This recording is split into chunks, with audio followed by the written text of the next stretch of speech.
Seguimos en la mira con el ministro de la Suprema Corte de Justicia, Jorge Chediak, y nos decía, hablando de los asesores que deberían tener los legisladores, que algunos lo tienen, en materia jurídica, y usted decía que ustedes mismos se ha complicado tanto la vida, ¿no? Y aparecen situaciones que antes no, que hasta ustedes podrían necesitar asesores. De hecho, ¿no? Los tenemos. Nosotros tenemos, cada ministro de la Corte tenemos 2 asistentes abogados que además tratamos por hasta defensa propia y sobrevivencia de que sean los más capaces y los más inteligentes y estudiosos que conozcamos. Y ya le digo, 2 para cada ministro de la Corte, y tengo entendido que en el Tribunal de lo Contencioso Administrativo cada ministro tiene 3, porque todo se ha complicado tanto y el trabajo jurídico es tanto y tan complicado que nosotros los abogados también necesitamos abogados. ¿Y a qué se debe esa complejización de la cuestión jurídica? Y todo va... el derecho es una ciencia viva y, por supuesto... y yo lo he vivido, llevo ya 40 años en ella, cosas que quizás no se discutían antes, hoy se discuten, hay una mirada mucho más compleja sobre los temas y además, por supuesto, llegan muchísimo más casos a la Corte, tanto en casación como en control de constitucionalidad, de lo que era tradicional 20 años atrás. ¿Por qué llegan más casos, doctor? Usted sabe que yo también tengo asesores, no mentira, no tengo asesores. Tengo 2 colegas en el Instituto de Ciencia Política, Daniela Bairo, Florencia Antía, súper talentosas, que se están ocupando últimamente de estudiar más sobre el Poder Judicial. Dicho sea de paso, en la ciencia política hay gran tradición de estudios sobre el Poder Ejecutivo, gran tradición de estudios sobre el Poder Legislativo. Tenemos que aprender mucho más, investigar mucho más y seguramente cooperar mucho más con el Poder Judicial en esta materia, ¿no? Daniela Bairo justo me decía, existe, y ahora usted lo confirmaba, cada vez tiene más trabajo la Suprema Corte de Justicia. Sí. El tema es ¿por qué? ¿Por qué está pasando esto? ¿Tiene que ver con la complejidad de los asuntos jurídicos? ¿Tiene que ver también porque hay, tiene que ver con la baja calidad de las leyes? ¿Tiene que ver con qué asunto? Con la sociedad que se ha vuelto más compleja, sí, ¿no?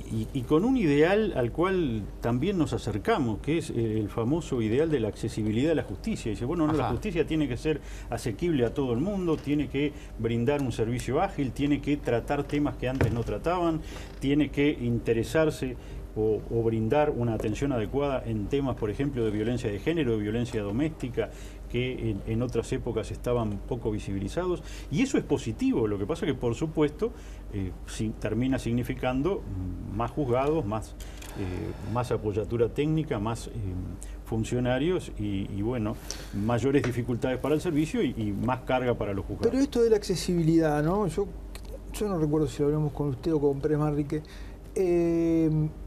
La ley es una, pero por más esfuerzo que pongan los defensores de oficio, están sobrecargados de trabajo, tienen mucho trabajo, y de pronto para el mismo delito que hay un señor ahí pidiendo los oficios del defensor, del defensor estatal, y que hay otro señor con un staff de abogados atrás que cuesta decenas de miles de dólares. Hay una justicia para pobres y hay una justicia para ricos, aunque cueste admitirlo.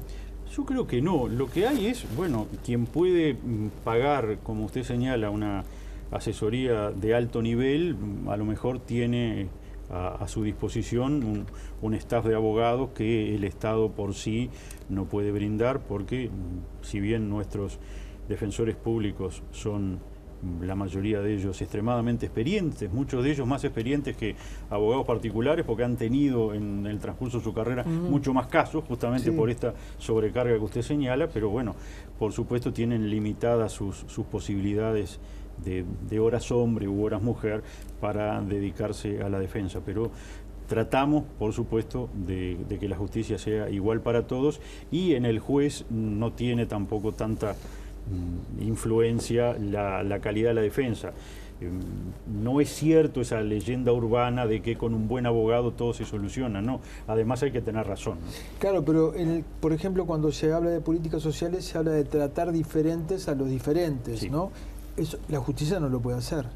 Bueno, tratamos de brindar el mejor servicio que se pueda en condiciones de, como empezábamos esta charla, de limitaciones presupuestales importantes.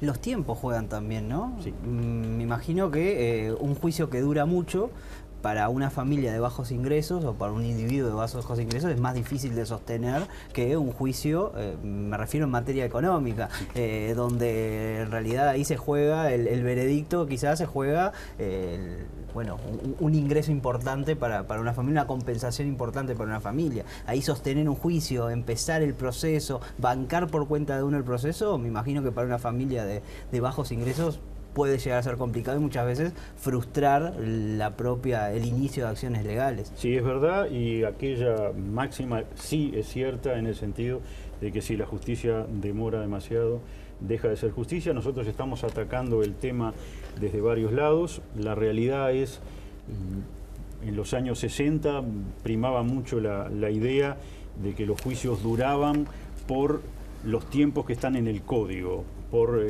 los tiempos de los recursos, los tiempos procesales para contestar la demanda, los plazos que tenemos los jueces para tomar las decisiones. Los estudios posteriores más vinculados a las ciencias sociales han demostrado que en realidad las mayores duraciones de los procesos se dan por los tiempos muertos, por lo que pasa entre los actos procesales que no debería pasar. Entonces, allí la incorporación de tecnología, la oficina centralizada, el mejor gestionamiento y además el estímulo y también a los jueces para que supervisen mejor el tránsito de los procesos. Acabamos de dictar una modificación a la acordada de ascensos y traslados que rige todos los movimientos dentro del Poder Judicial para los jueces, en donde se incorpora como índice de capacitación cuánto le duran a ese juez los procesos, porque se dice, bueno, pues si el juez está verdaderamente capacitado, también debería lograr que en su juzgado transitaran más rápido los procesos. Eso Así es que ahora, un elemento que se tiene en cuenta para ascender y todo eso. Exacto, y se va a tomar también en cuenta, aparte de la calidad jurídica, que es lo que estábamos juzgando, bueno, qué nivel jurídico tienen las sentencias y ello, cuánto duran, cómo fue que administró eso, el tránsito del expediente. La semana pasada novedad, firmamos la modificación de la acordada porque sí hace a la calidad de la justicia el tiempo que se demore en los juzgados. Es muy importante. Y nosotros además, quizás no en forma sorprendente, sino hasta predecible, hemos tenido una situación en donde hubo una verdadera revolución de los tiempos. Ustedes recuerdan, en 1989 se aprueba el Código General del Proceso para todas las materias salvo la penal. Ahí fueron, viendo los líos que hemos tenido, el doctor Vesco y el doctor Tarigo, que estuvieron detrás de esa reforma, fueron bastante sabios en no meterse. Bueno, pero allí hubo, al pasar al proceso por audiencias, en lugar del el viejo CPC, que se llamaba Código del Procedimiento Civil, cuando yo estudié, hubo una baja importantísima en la duración de los procesos.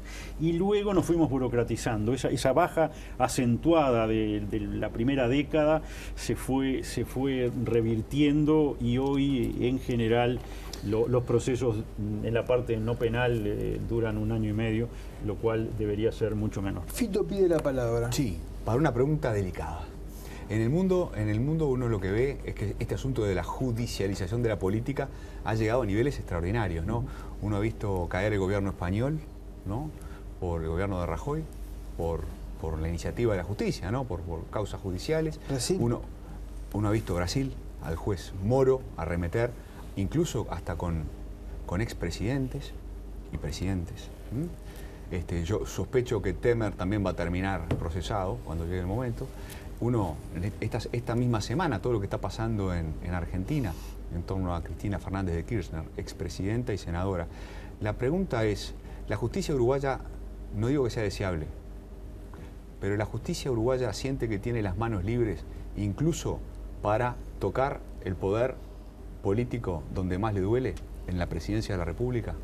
Yo creo que sí, Lo que usted señala, y es cierto que en nuestra región, como es, yo creo que bastante notorio, se ha estudiado bastante poco el desarrollo, la evolución del Poder Judicial. Como ejemplo, yo una vez estaba escribiendo una columna y quise saber cuánto duraban habían durado desde el inicio, desde la primera Corte, Suprema Corte de Justicia de los Estados Unidos, la que nombró George Washington, quiénes habían sido y cuántos habían durado y cuál era el promedio de permanencia efectiva en el cargo de los ministros de la Suprema Corte de Justicia en los Estados Unidos.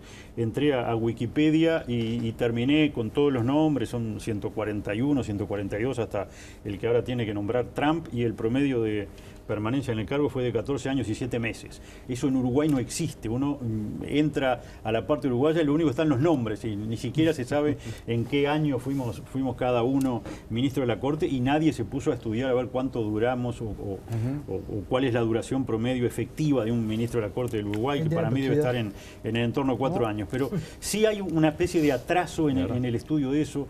En Estados Unidos se mira como un hecho extraordinariamente importante la designación de un ministro de la Suprema Corte. Se estudia, no solo el Senado lo hace, sino que toda la sociedad está pendiente, porque son vitalicios, ¿no? Porque en realidad un presidente puede llegar a nombrar un ministro de la Corte, aunque esté 8 años, o en el mejor de los casos 2, y luego los ministros y los han rebotado por comportamientos en su vida privada.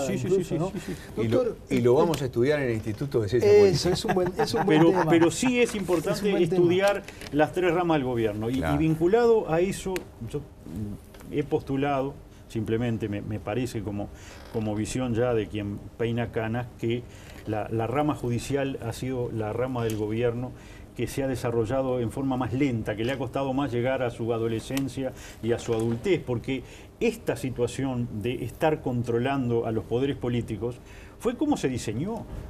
Son Hamilton y Madison, así lo diseñaron los padres fundadores de los Estados Unidos. Existimos no solo como poder judicial para resolver conflictos de intereses individuales, sino como Suprema Corte para controlar las otras 2 ramas del gobierno. Lo que pasa es que no se hacía mucho o demoró mucho esta rama del gobierno en toda nuestra región en ir asumiendo los deberes, las obligaciones que el constituyente le fue estableciendo. Entonces, cosas que a veces parecen nuevas, dice, pero ¿cómo antes no se llevaban todo este tipo de cosas a los estrados judiciales? Bueno, si es así, ahora estamos cumpliendo con nuestro deber, para eso existimos, ¿no? Cuando se modificó el Código del Niño, una de las cosas que se decía era, por suerte, Uruguay lo refrendó internacionalmente en el 90, por allá, y estuvo 10 años para aplicarlo. Pero, bueno, era un código del 34, ¿no? Y había cambiado el mundo, ¿no? Yo lo escuché a usted estar en contra de modificar el Código Penal, que también es del 34, ¿no? Sí. Y yo veo algunas cosas, yo que sé, como que la rapiña tenga una pena mayor en su máxima que el homicidio, ¿no? Donde a uno lo lleva, más allá de que luego en la práctica no necesariamente sea así, pero uno tiende a pensar, valoramos más las cosas que la vida, ¿no? No sé, hay un proyecto de ley que lleva 10 años en el Parlamento, que la verdad que vamos a ver si la semana que viene lo podemos tratar acá, que se van a sorprender las cosas que tiene eso ahí adentro, ¿no? Pero ¿a usted no le parece que quizás estamos en medio todavía de este acomodo del Código del Proceso Penal, pero ¿no le parece que ha llegado el momento de ajustar el Código Penal? No, pero sin duda. Porque me pareció escucharlo decir que una persona tan informada como usted, me preocupa mi capacidad de comunicación, porque cuando se me preguntó, dice, pero ¿a usted le parecía que era más urgente modificar el Código del Proceso Penal en el que yo trabajé que el Código Penal de fondo? Yo le dije, sí. Estábamos, por supuesto, de acuerdo con ambas cosas, y desde la Corte, o por la Corte, participé, tuve el honor de participar en la redacción del Código del Proceso Penal, hoy nuevo Código del Proceso Penal, pero también por la Corte participó uno de los mejores penalistas que yo conozco, que es mi amigo Alfredo Darío Gómez Tedeschi, hoy ministro del Tribunal de lo Contencioso Administrativo, que trabajó también arduamente. O sea, la Corte estuvo imbricada en la génesis de ambos proyectos, que los dos nacen de la Ley de Humanización del Sistema Carcelario. Solo que cuando fuimos a abogar, porque además lo hicimos hasta personalmente, el Pleno de la Corte en la estancia de Anchorena, con el presidente Mujica y su señora, cuando ya estaba finalizando su periodo de gobierno, le planteamos por ambos códigos, le dijimos, mire, en realidad están por volver a perder estado parlamentario, porque habían sido enviados inicialmente al final del primer gobierno del doctor Tabaré Vázquez. Sería una pena, debería hacerse el esfuerzo de, luego de todo este trabajo que hicieron las comisiones y además todo el trabajo que los parlamentarios se han tomado durante años para estudiar, sobre todo en el Senado, para estudiar estos códigos, sería importantísimo que se aprobara. Ahora concentramos, y eso yo dije, lo que en la necesidad de la urgencia, claro. Dijimos, bueno, ¿y qué es más urgente? No, es más urgente la reforma de nuestro proceso penal, que está absolutamente obsoleto, que la reforma de la ley penal de fondo, que por supuesto que es importante, que además es verdad que hay como 100 leyes adicionales, que hay que ir a la codificación, porque si no es bastante desordenado, pero eso no era tan urgente. Y por supuesto deploramos, lamentamos, y en lo personal muchísimo, que por observaciones de último momento de algunas organizaciones de la sociedad civil, el Código Penal de fondo se trancara y bueno, y no terminara siendo aprobado y pasa al limbo, ¿no? Pasa al freezer. Sí, esa es la doctor, verdad. tengo derecho, yo y mi pequeño hijo, varón, como hombres y él como niño, de sentir que el principio de igualdad ante la ley ya no nos comprende porque hay un delito que se llama femicidio que nos diferencia? Bueno, allí tratamos de la forma más aséptica posible señalar que no nos oponíamos a que se consagrara la figura del femicidio, que en realidad ya estaba. Lo que se logró hacer, además de ponerle nombre, es llevar la pena que tenía, que era la del homicidio agravado, a la del homicidio muy especialmente agravado, como usted sabe, 15 de mínima y 30 años de máxima. Ya Ya estaba. Pasa que la mínima era 10 en lugar de 15. Doctor, la presión social. El tema, y también lo habíamos dicho, y también, por supuesto, desde las redes, ustedes lo saben mejor que yo, hubo alguna mala interpretación, habíamos dicho que no iba a dar resultado. Y decíamos que en este caso concreto de este tipo de homicidios no iba a dar resultado, pese a que nosotros, en lo personal, yo pienso que el nivel de pena sí tiene influencia en el nivel de delitos que se cometen, o por lo menos una relativa influencia. Pero en este caso de delitos tan vinculados a la parte emocional, a la parte no intelectual, a la parte no controlable que todos los seres humanos tenemos, el aumentar un mínimo de pena de 10 años y llevarlo a 15 años nos parecía que no iba a dar resultado, y además alegábamos, fíjense que son delitos en donde quien los comete termina luego suicidándose, se priva de la vida, y uno siempre dice, ¿por qué no se mató antes en lugar de privar a su pareja de la vida? O no se fuga, o se entrega luego de haber cometido el delito. Es decir, es de fácil captación. Es el delito que tiene mayor resolución. Lo que pasa que es aquello de... Y es uno de cada 10. Y es un homicidio pero de cada allí 10. Prácticamente no existe la impunidad. Exacto. ¿Por qué? Porque se comete por un número muy circunscrito de personas, que son quienes tienen vínculos afectivos fuertes con la víctima, y además lo hacen en un estado tal que la mayoría de los casos no han planificado la huida o la posibilidad de evadirse del castigo. Esa es la realidad. A mí lo que me preocupa es que con todos estos argumentos, con todo este peso, más el conceptual de la igualdad de los seres humanos ante la ley, esto haya ido para adelante, porque me parece que lo sacaron a piñazos las organizaciones de mujeres,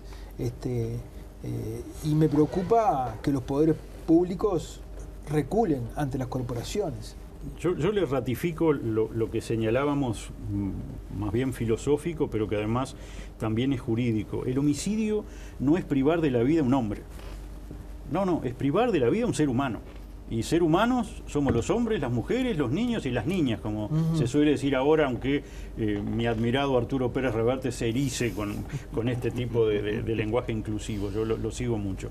Pero la argumentación que se hacía desde la cátedra, desde algunos sectores, de que ¿y por qué debe ser más grave privar de la vida a una mujer que privar de la vida a un niño indefenso? Bueno, yo creo que tiene un sustento muy importante. No, a priori no parecía, estando ya además el abuso de las relaciones domésticas como agravante del homicidio, no parecía necesario, y también como profecía autocumplida, lamentablemente no funcionó. No ha evitado, fíjense que ni siquiera logró mantener el número de femicidios, aumentó, sino que han seguido aumentando. Pero luce inconstitucional, por ejemplo.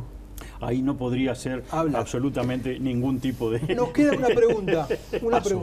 una pregunta. Sí, Fito habla hoy de la judicialización de la política, cómo ha aumentado ese proceso de judicialización. Yo quiero preguntarle por la judicialización de la sociedad.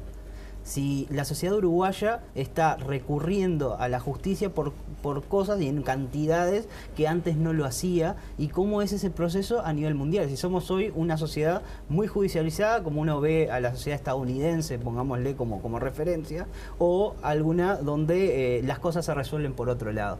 Bueno, sí estamos muy judicializados, pero nosotros desde ahí, como secretario permanente de la Cumbre Judicial Iberoamericana, le diré que en Iberoamérica el fenómeno es general y nosotros lo enfocamos desde el tema de la accesibilidad a la justicia, de la universalización del servicio de justicia, la posibilidad sobre todo de que los colectivos vulnerables puedan acceder fácilmente a las instancias judiciales. Entonces no lo vemos como un fenómeno negativo, sino como un fenómeno positivo, y lo que vemos negativo es no poder estar dando el servicio con la celeridad, sin la mora que en general en los países iberoamericanos existen. En relación a la media no estamos muy mal tampoco, ¿no? Pero sí deberíamos brindar mejores servicios, sobre todo en el interior de la República, y servicios mucho más rápidos. Doctor, siempre es un placer tenerlo. El placer es mío. Le agradezco mucho. Nos vamos a una tanda. Cuando volvamos vamos a hablar del dólar.